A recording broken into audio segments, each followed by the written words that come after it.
So before we get started today, I just want to set a few ground rules for today's lesson. I know you guys have a half day, pretty exciting. Some of you guys have conferences.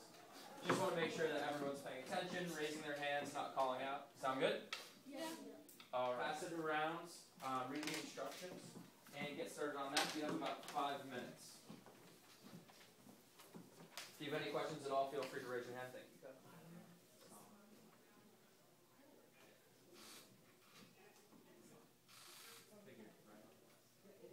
Anyone get to writing about their interpretations of the identified metaphors? Interpretation, excellent question. So interpretation, it's how what you're perceiving from the text and how you're kind of deciphering. Do you understand that word? Yeah. Yep, so what does that mean? To understand?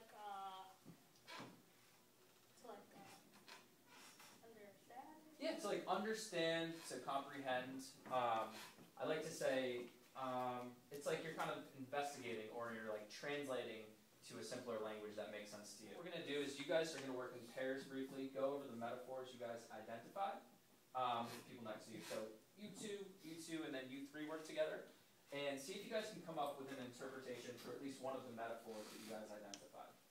So they're going to briefly go around, and I just want to hear all the metaphors that were identified in the passage before we get on to your interpretations here. So we'll start over here, and if you just want to say one metaphor that you two noticed in the passage, that would be excellent. My heart's stereo. All right, first line. My heart is a stereo. Great. You two. Same. Do you have any other ones? If I was just another dusty record on the shelf. Okay, so we'll start back over here. I want to hear a little bit about your interpretations. One thing that's very interesting about metaphors is that it is an abstract concept. What you guys came up with for the metaphor, for your interpretation, and tell us which one it was first. I did my heart is a stereo. Okay. And so how did you interpret that? What did you think the author was saying by my heart is a stereo? I said my heart's a stereo means that his or her heart plays a song. Her heart plays a song. Okay. It's really up to your interpretation. So anything that you come up with, and if you're able to back that up with evidence, is great. And really, again, it's interpreting, it's in your own words. The author here is doing everything kind of for love, and he's showing through this stereo his love.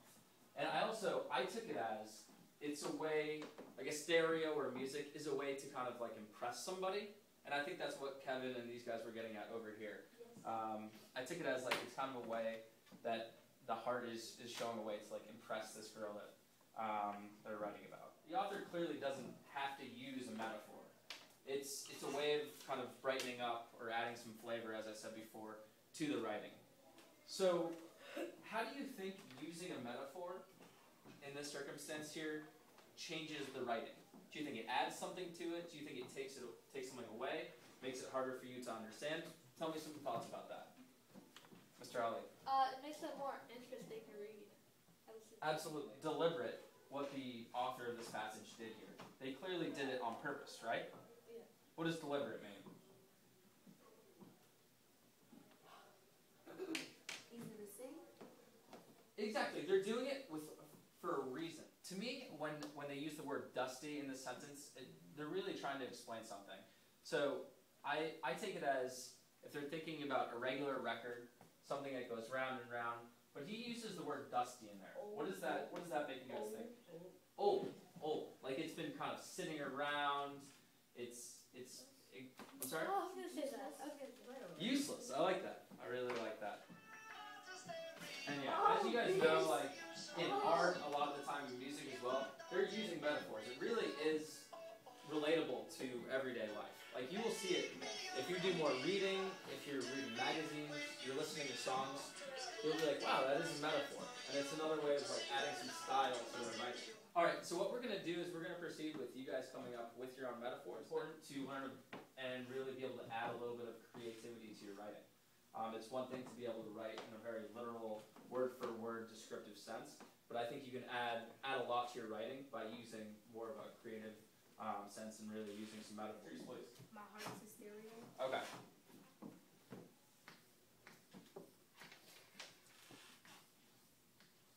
So what's being compared here in this sentence? His heart. His heart's her stereo. His heart to a stereo. Very good. Briefly, just doing a little review. What if I wanted to make that a simile? My heart As is but as, it's as my heart is as It's like a stereo. Thank you. Dilation of a simile. Essentially, it's like her ass that he gets two things together. Absolutely. So a comparison using the words like or as. In this sentence, do we have the word like or as in it? no. No. But is it a comparison? Yeah. Again, what's being compared? The heart and the stereo. Okay, very good. Great. So we're going to do a couple together, then we're going to do a little work by yourself. Okay. So you know what? We'll use this exact framework here. We'll bring down is a. You make these metaphors, you have to be able to back up what you're saying and really articulate why you believe you can compare these two things. Let's start with life. Does anyone have a good idea of a metaphor for life? Mr. Ali. Life is a game. Is a game. Okay, great. Explain to me what you mean by that. Cause in life you lose some and you win some. I guess. Phenomenal. Life is a roller coaster. All right. It goes up and down. I like that. A lot of evidence supporting why you would argue that life is a roller coaster. I like that a lot. Okay, so I think we're going to go ahead and start working out some metaphors of our own. On this backside of the piece of paper, let's do some brainstorming. You don't have to use, our example here is a. It's a very simple way to go about it. But if you want to even throw some adjectives in there, I would love that. So let's get started.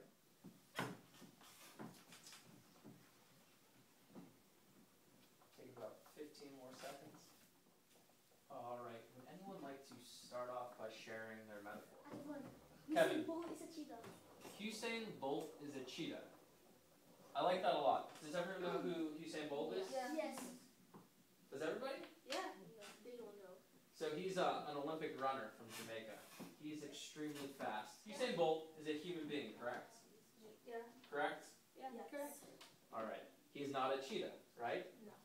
But how is he like a cheetah? It's Because fast. he runs fast. The flower is a dancer in the wind. Our eyes are like stars in the sky. Our eyes are like stars in the sky. Little brother is a destructor of all paper. He's a what? Destructor of all paper. A destructor of all paper? I like where you started with that. But again, that's like a pretty, that's on the cusp of a very literal translation. So what you could say, and there's a few ways you could go with it. I would say my brother is a loose cannon. What's a loose cannon? A cannon that can fire anyone. A cannon that's loose. It's destructing everything in sight. It's going off all the time. My brother is like a loose cannon. Sounds similar to Tyler's brother. I like An that. empty shell. My heart is an empty shell. Okay, and what do you mean by that? Like my heart is empty and lonely and useless. That's deep. That's really deep. And I don't believe you all the way because you're a very loving being. But you guys, 30 seconds while I play the rest of this song. And I want you guys to all, on your own, identify the one simile that is in the passage that no one identified. Starting, what are they? Patrice. Would you blow me off and play me like everybody else? Another one. And Kevin. Keep myself inside your head like what you did too. Excellent. I like that. So you guys did really good work today. I really appreciate your focus. And you guys came up with some very interesting and great metaphors.